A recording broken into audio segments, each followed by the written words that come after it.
You ask Tiger to solve. This deals with linear equations with one unknown. The final result is x equals -10. Let's solve it step by step. Isolate the x. Multiply both sides by inverse fraction 5 over -2.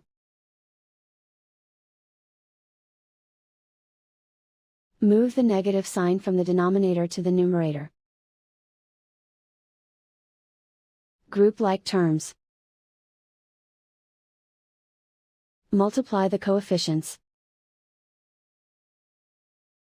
Simplify the arithmetic.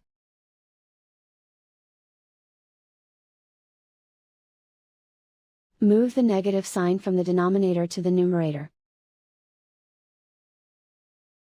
Multiply the fractions.